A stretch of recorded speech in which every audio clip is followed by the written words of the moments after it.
माननीय प्रांत संघ चालक जी, माननीय विभाग संघ चालक जी, स्मारक समिति के अध्यक्ष, उपस्थित नागरिक सज्जन, माता भगिनी एवं आत्मीय स्वयंसेवक बंधु,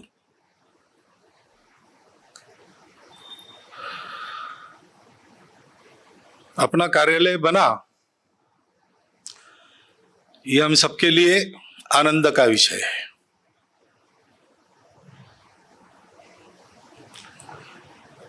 लेकिन ये अपना कार्यालय यानी क्या है? संघ का कार्यालय संघ का कुछ नहीं है। पूरे भारत में संघ के नाम से कुछ नहीं है, कोई प्रॉपर्टी नहीं है। सबके लिए एक अलग अलग न्यास है।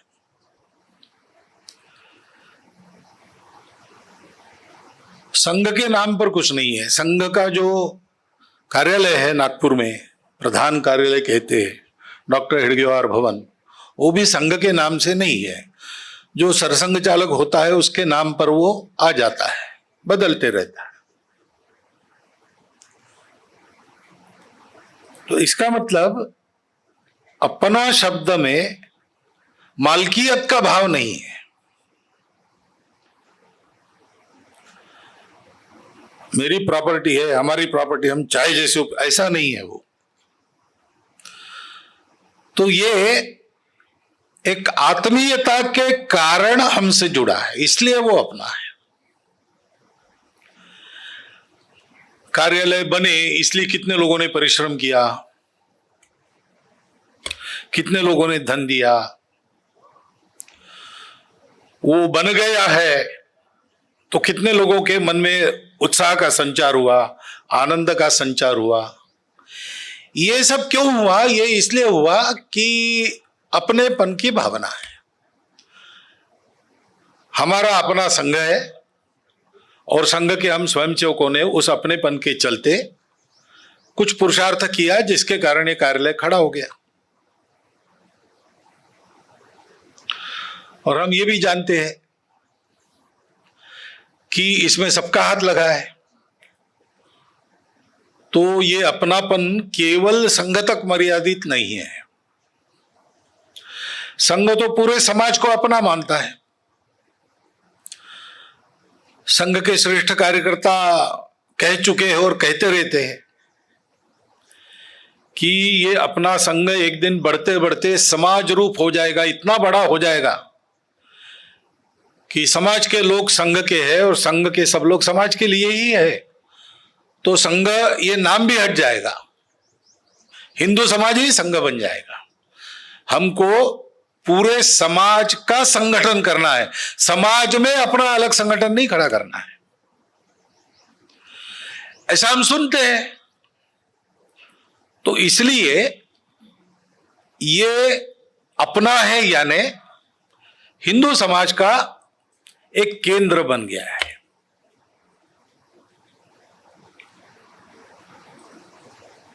वो हिंदू समाज अपना आराध्य है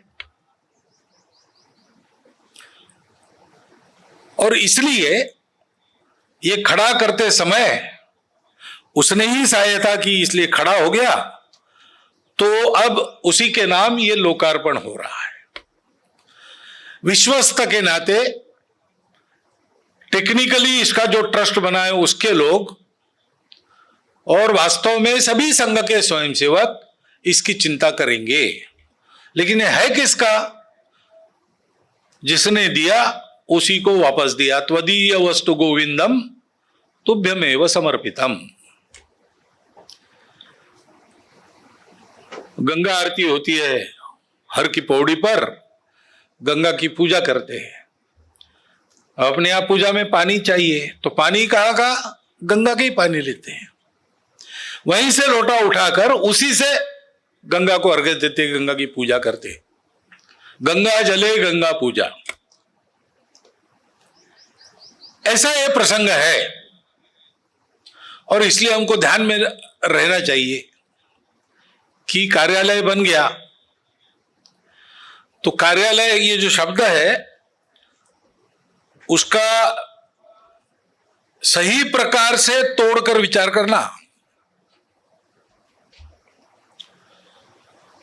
गलत प्रकार से तोड़ा तो क्या होता है, कार्य और लय। तो कार्यालय बन गया, अब कार्य का लय होगा, ऐसा नहीं है, ये गलत तोड़ना है। कार्य का ये आलय बनेगा। आलय यानी संग्रह, घर। तो अपना जो कार्य चल रहा है उसमें एक अधिक सुविधा, और जो संघ कार्य अपना चलता है, यहां कोई नया व्यक्ति भी आया तो संघ कार्य की सारी विशेषताओं का अनुभव उसको इस भवन में होना चाहिए। जैसे संघ कार्य क्यों चलता है, संघ कार्य मनुष्यों को जोड़ने के लिए चलता है, संगठन का कार्य है, संपूर्ण समाज को संगठित करना है। कैसे संगठित करना है? अभी संघ बढ़ रहा है, नए नए लोग संघ में आ रहे हैं, आप में भी यहां बैठे होंगे लोग, तो इसलिए आ रहे कि अब संघ का नाम है, उस नाम के कारण संघ को देखते देखते तो अच्छा लगता है, थोड़ा अंदर जाते हो तो वास्तव में अच्छा है ऐसा लगता है, तो जुड़ जाते हैं। लेकिन आप कल्पना कीजिए 1933 में यहां डॉक्टर साहब ने शाखा शुरू की, तब कैसा रहा होगा। तब तो इतना नाम नहीं था, कुछ नहीं था, तो लोगों को जोड़ने के लिए माध्यम क्या था? कुछ लोग स्वार्थ की लालच देकर भी लोगों को जोड़ते हैं, आम बात है, दुनियादारी में चलती है। लेकिन संघ तो किसी का स्वार्थ पूरा नहीं करता, यहां मिलता कुछ है नहीं। संघ में आओगे तो क्या मिलेगा? कुछ नहीं मिलेगा, जो तुम्हारे पास है वो भी चला जाएगा। हिम्मत है तो आओ, ऐसा पहले से है। धन्यवाद भी नहीं कहता कोई, ऐसा बिना कुछ लिए बिना कुछ पाए व्रतस्थ रहकर जन्म भर संघ का कार्य करते हैं, तो संघ किसी को धन्यवाद पत्र देता नहीं। नागपुर की गर्मी में जाकर तृतीय वर्ष 1 महीना खप के पूरा करते हैं, किसी को सर्टिफिकेट नहीं मिलता, कुछ नहीं। तो स्वार्थ ये प्रेरणा है नहीं। कोई भय है तो भय के मारे तो काम चल नहीं सकता ज्यादा देर, क्योंकि भय ये सदा टिकने वाली चीज नहीं है। मराठी भाषा में एक कहावत है, हिंदी भाषांतर उसका ऐसा है, मरी मुर्गी आग को नहीं डरती। ऐसे बार बार भय का सामना करते हुए वो भय परिणाम शून्य हो जाता है, आदमी डरना छोड़ देता है। अब हमको पता है एक्सीडेंट्स होते रहते वाहनों के, लेकिन अब इतनी आदत हो गई कि उसका भय नहीं लगता। एक्सीडेंट के डर से ट्रेन में जाना छोड़ देते, बस में जाना छोड़ देते, स्कूटर मोटरसाइकिल चलाना छोड़ देते, ऐसा नहीं होता। वो भय काम नहीं करता, और स्वयंसेवक किसी भय की प्रेरणा से काम नहीं करते। स्वयंसेवकों को किसी का भय नहीं, निर्भय बनो, यही संघ की प्रेरणा है। भगवान को भी भजना है तो भय के मारे, भीति के मारे नहीं भजना, प्रेम से भजना। और ये करने की कोई मजबूरी भी नहीं है। तो गांव के तालाब में एक बच्चा गिर गया, हो हल्ला हो गया, बचाओ बचाओ। एक जवान कूद गया, उसने उसको किनारे पर लाया। पत्रकार पहुंचे, पूछा आपको प्रेरणा कैसे हुई? कोई नहीं कूदा, आप क्यों कूदे? उसने कहा वो बाद में बताता हूं, पहले ये बताओ मुझे धक्का मार के गिराया किसने, उसको खोज रहा हूं। तो धक्का मार के गिराया, बच्चा जहां डूब रहा था वहां गिर गया, बच्चे ने गला पकड़ लिया। तो मरना है तो बच्चे के साथ, जीना है तो बच्चे के साथ, क्या करें? ऐसी मजबूरी भी कोई नहीं है। बस एक ही आधार है, शुद्ध सात्विक प्रेम अपने कार्य का आधार है। ये अपना भारतवर्ष है, ये अपना हिंदू धर्म है, अपनी हिंदू संस्कृति है, पवित्र है। लेकिन पवित्र है ये बात की बात है, जैसी भी है अपनी है, अपना देश, अपना धर्म, अपनी संस्कृति, अपना समाज। वो आज कैसा है, क्या है, ये हम नहीं जानते, वो हमारा है। अगर कुछ गड़बड़ है तो दुरुस्त करना हमारा काम है, अगर थोड़ा नीचे है तो ऊपर ले जाना हमारा काम है। वो है हमारा। इस अपनत्व के आधार पर संघ का काम चलता है।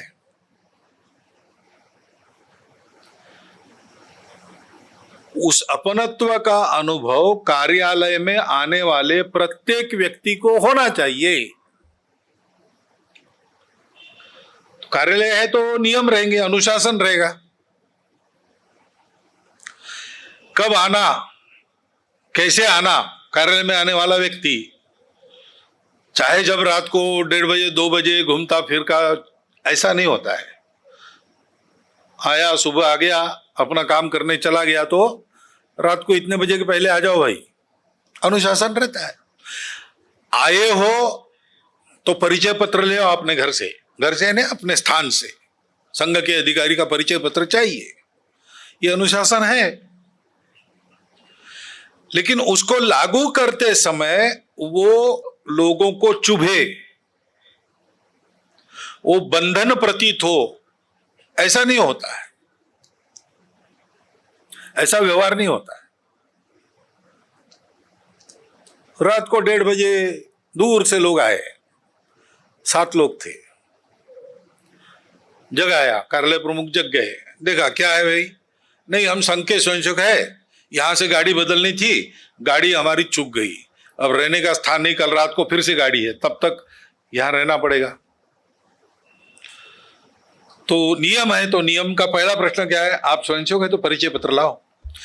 लेकिन कार्यालय प्रमुख, अच्छा आइए, जगाया, भोजन गृह था कार्यालय में, उसको जगाया कि भाई 7 लोग हैं, तुरंत बेसन भात बनाकर खिलाओ, दूसरा कुछ जल्दी बन नहीं सकता।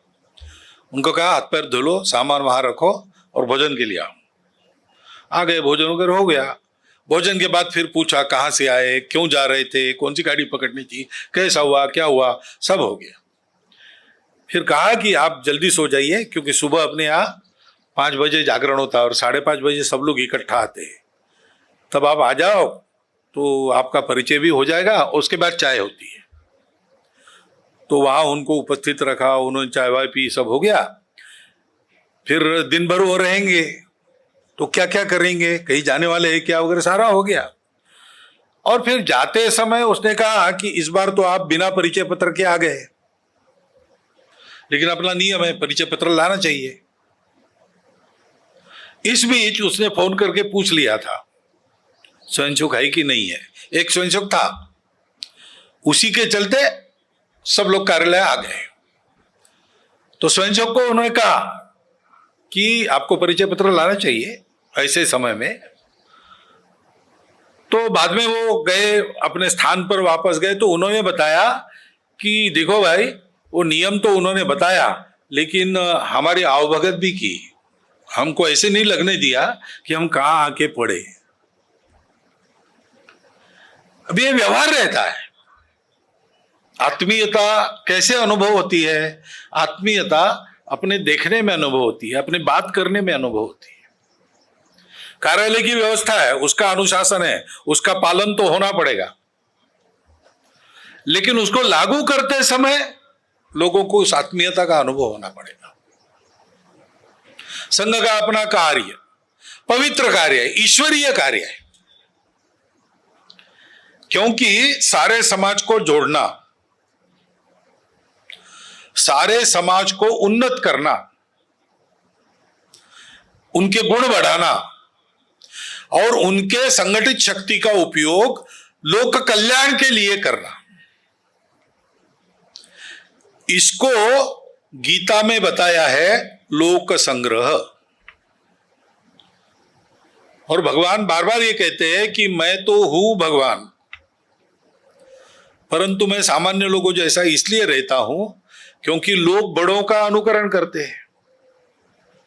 यद्यदाचरति श्रेष्ठ तत्तदेवेतरो जनाः स यत् प्रमाणम कुरुते लोकस्तदनु वर्तते। और इसलिए लोगों की रीति बिगड़े नहीं। दूसरा है लोगों की समझदारी मर्यादित है, विकसित हो रही है। जैसे भगवान ही है, वो तो निर्गुण निराकार है, लेकिन निर्गुण निराकार समझ में नहीं आता।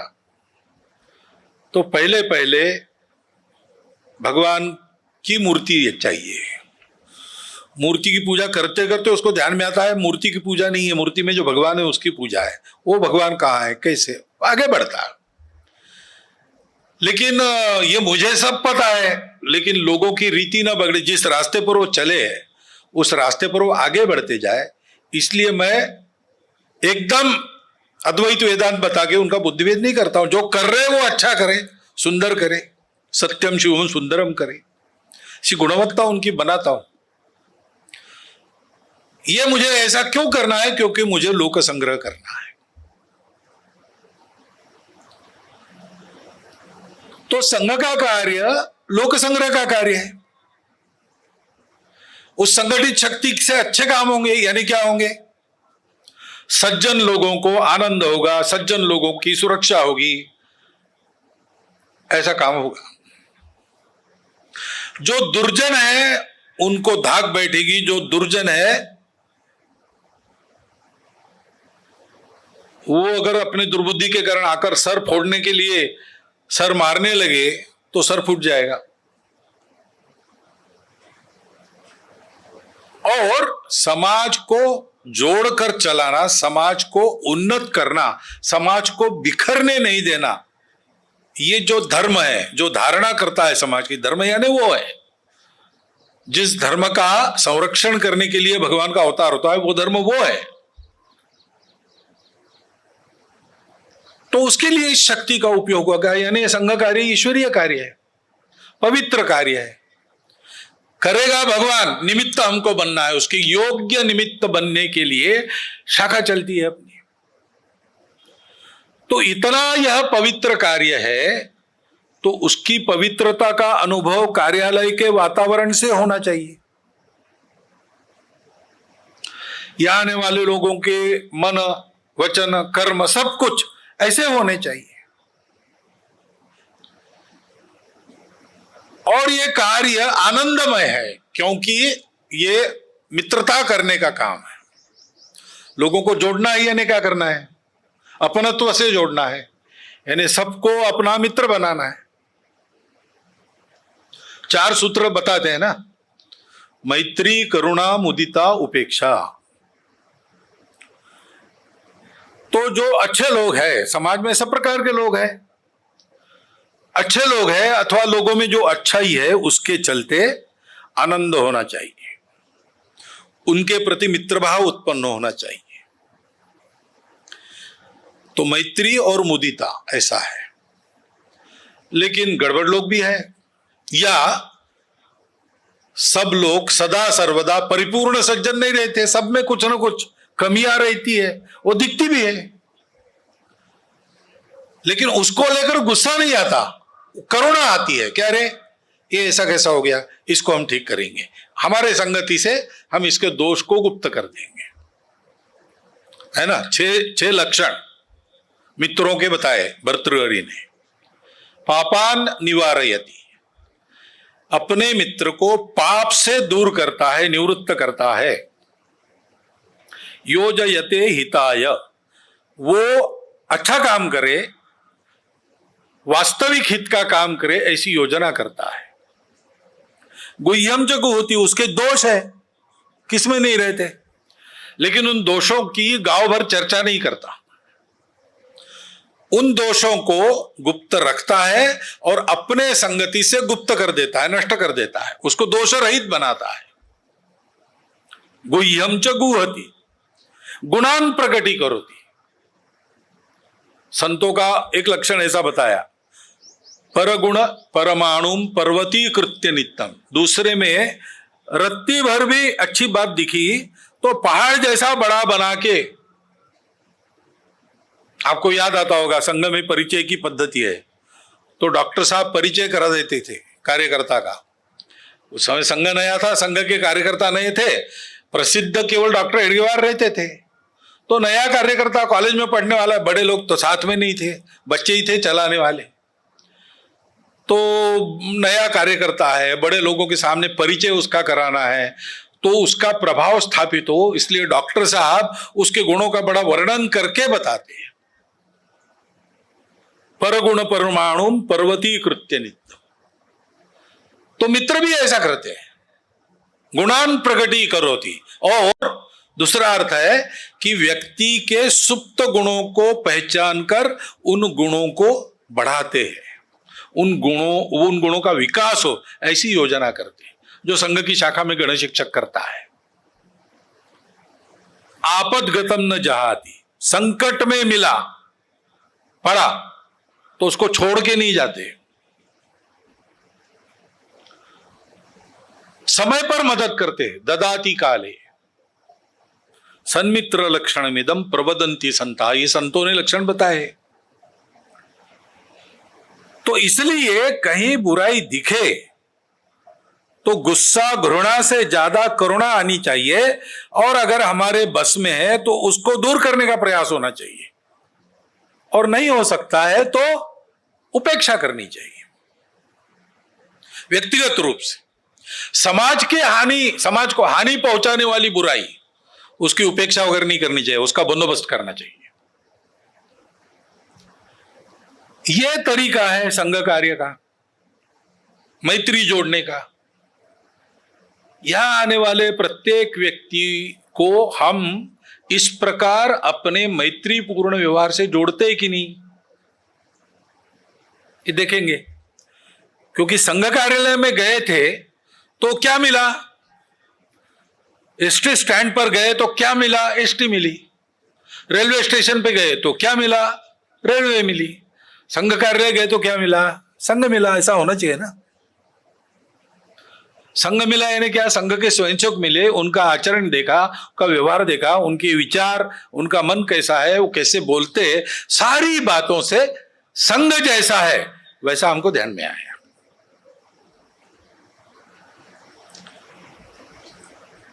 बड़ा भवन बना कार्यालय के रूप में, काम भी बड़ा होना चाहिए ना।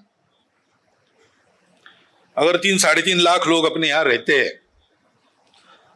तो हर 10,000 में एक पढ़ने वालों के लिए, एक कमाने वालों के लिए शाखा होनी चाहिए ना। तो फिर अपना कार्यालय है। ऐसा हम सबको इस भवन की चिंता करनी पड़ेगी। अभी संघ बड़ा हो गया है, संघ के हितैषी भी बहुत बढ़े, इसलिए जगह जगह ऐसे कार्यालय वगैरह सब है। लेकिन संघ की असली पूंजी क्या है? ये नहीं था तब भी संघ था, आज है तब भी संघ है। और इन सब बातों में कायम रहने वाला क्या है? संघ कायम रहेगा।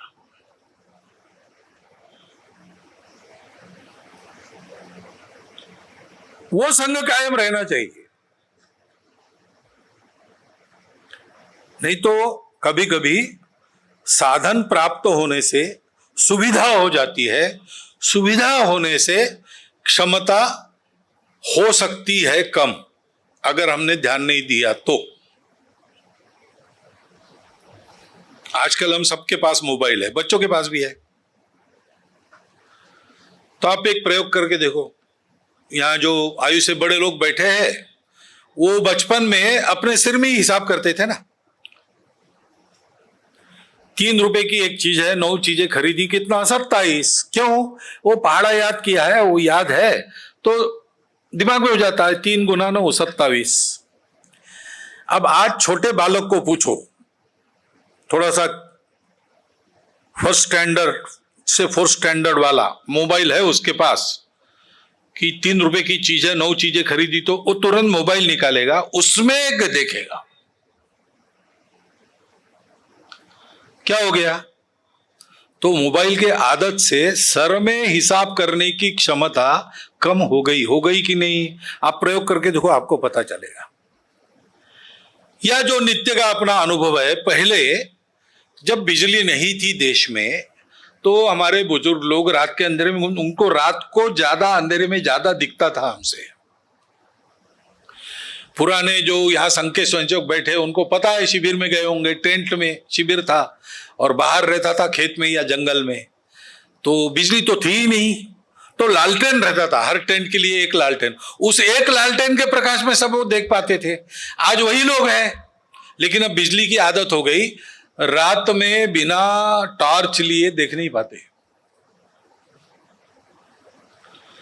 तो ध्यान नहीं दिया, तो सुविधा होना अच्छा है, कार्य के लिए सुविधा का पूरा उपयोग करना चाहिए, लेकिन दो बातें हैं, सुविधा से अपनी क्षमता कम नहीं होनी चाहिए और सुविधा से हम लोगों का मालिक बदलना नहीं चाहिए। हम अपने मालिक हैं, लेकिन कल सुविधा मालिक हो जाती है। ऐसा हो सकता है, आदत नहीं रही पैदल जाने की, तो फिर छोटे अंतर पर भी गाड़ी लेके जाता है आदमी, से हो जाता है। और इसलिए ध्यान में रखना कि आज ये हो रहा है, ये कार्य के लिए उपयुक्त है, इसलिए हो रहा है, करने में कोई दिक्कत नहीं, करना चाहिए, समझ के उसका उपयोग करना चाहिए। और ये करते समय ध्यान रखना चाहिए कि आखिर इसमें से बढ़ना क्या है, कायम रहना क्या है। वो हमारी क्षमता, वो हमारी प्रकृति, संघ के नाते हम जो है, संघ का स्वयंसेवकत्व, वो ठीक रहना चाहिए, क्योंकि उसी के बलबूते अपने देश का परम वैभव प्राप्त होगा। दूसरा रास्ता नहीं है, दूसरा रास्ता नहीं है। इस देश को बड़ा कौन करेगा? इस देश के लिए जो जिम्मेवार है वो करेगा। इस देश के की जिम्मेवारी मेरी है, ये परंपरा से अनुभव करने वाले कौन है? वो लोग अपने आप को हिंदू कहते हैं। हिंदुओं का संगठन किस लिए चाहिए? क्योंकि हिंदू इस देश के लिए जिम्मेवार है। ये देश वैसे भी देखा जाए आज के, तो वो मेजॉरिटी है, मेजॉरिटी लोग अच्छे होंगे तब देश अच्छा बनेगा। हिंदू संगठित होना चाहिए, हिंदू गुण संपन्न होना चाहिए और उसको वैसे रहना चाहिए, अच्छाई में बुराई में, अनुकूलता में प्रतिकूलता में, उसको ऐसा ही रहना चाहिए। और इसलिए इस कार्यालय को अपनत्व के आधार पर संभालना ये स्वयंसेवकों का काम हो जाता है। और उसमें हमको सहायता करने वाले हमारे हितैषी बंधु, नागरिक सज्जन, माता भगिनी सब यहां पर है, तो उनके लिए भी कहता हूं कि संघ ये सब क्यों कर रहा है? संघ ये सब अपने लिए नहीं करता, अपने देश के या दुनिया में किसी देश के उत्थान का दूसरा मार्ग नहीं रहता। जितने देश दुनिया में बड़े बने, 2-3 आज भी बड़े हैं, बाकी गिर गए, तो उनके बड़े बनने का और उनके नीचे गिरने का दोनों इतिहास का अध्ययन अगर हम करते हैं तो ध्यान में आता है कि उनके सामान्य समाज की गुणवत्ता और उनकी एकता जितनी थी उतने वो बड़े बने, उसमें जब कमी आई तब नीचे गिर गया। एक समय था जब जापान दुनिया के बाजारों का राजा था, द्वितीय महायुद्ध के बाद हमारे साथ शुरू हुआ, 2 बड़े शहर उसके एटम बम के कारण बेचिराग हो गए, उद्योग बंद हो गया देश का। बाद में अमेरिका के नियंत्रण में उसको चलना पड़ा बहुत साल। 1947 में उसने भी प्रारंभ किया, हमने भी प्रारंभ किया, लेकिन हमसे कई आगे निकल गया और अपनी मिलिट्री का भी पुनर्निर्माण करने लगा था उस समय। तो दुनिया के 2 समाज शास्त्रज्ञ और 2 अर्थतज्ञ, इन्होंने उसका अध्ययन किया और एक पुस्तक लिखी। वो पुस्तक आज भी मिलेगी आपको, द इनक्रेडिबल जापानीज, ऐसा उसका नाम है। पुस्तक पुरानी है, 80 के दशक में छपी है, लेकिन वो पूरा जापान का अध्ययन के, छोटी है बहुत, पढ़ने में ज्यादा नहीं है, जरूर पढ़िए। बाद में जापान के बड़े होने के 9 कारण वो बताते हैं। उस 9 में पहले 5 आर्थिक नीति, विकास नीति आदि से बिल्कुल संबंध नहीं रखते। पहला कारण वो बताते हैं कि जापान इसलिए बड़ा हुआ कि जापान के लोग देशभक्त है। दूसरा वो कहते हैं कि जापान इसलिए बड़ा हुआ कि जापान के लोग अपने स्वार्थ का विचार नहीं करते, कम से कम अपने गांव के उन्नति का विचार करके अपना विचार करते हैं। तीसरी बात वो कहते हैं कि जापान के लोग अपने देश के लिए किसी भी प्रकार का त्याग करने के लिए तैयार हैं। चौथा वो कहते हैं कि जापान के लोग अपने देश के लिए किसी भी प्रकार का साहस करने के लिए तैयार हैं। और पांचवी बात को कहते हैं कि जापान के लोग अपने देश और समाज का हित ध्यान में रखकर अनुशासनबद्ध होकर चलते हैं। बाकी फिर चार बातें जीरो एरर वगैरह ऐसी उन्होंने उनके उद्योग से, अर्थशास्त्र से संबंधित ऐसी कही है। सब देशों का ऐसा है, देशों को बड़ा करने वाला समाज का व्यक्ति होता है, समाज की आदत में पला हुआ होता है, उस समाज की गुणवत्ता और समाज की एक होकर अनुशासित होकर चलने की आदत, यह महत्वपूर्ण बात है। उसको निर्माण करने का काम संघ का है, तो वो संघ का नहीं है, वो देश का काम है। और देश का काम ठेके पर देने से नहीं होता है। आप संघ को भी देश को बड़ा बनाने का ठेका देंगे, संघ कर नहीं सकेगा। पूरे समाज को संगठित होकर अपने देश के लिए जीने मरने पर उतारू होकर, एक होकर भेद और स्वार्थ भूलकर जीना पड़ता है, तब देश बड़ा होता है। और इसलिए संघ का काम जब तक संघ छोटा है तब तक ठीक है। 130 करोड़ के समाज में जब तक 100 करोड़ के ऊपर हम जाते नहीं तब तक ये नाम रहेगा, उसका इलाज नहीं। लेकिन आखिर करना क्या है संघ को? पूरा 130 करोड़ का समाज संगठित हो देश के लिए, तो ये समाज का काम है।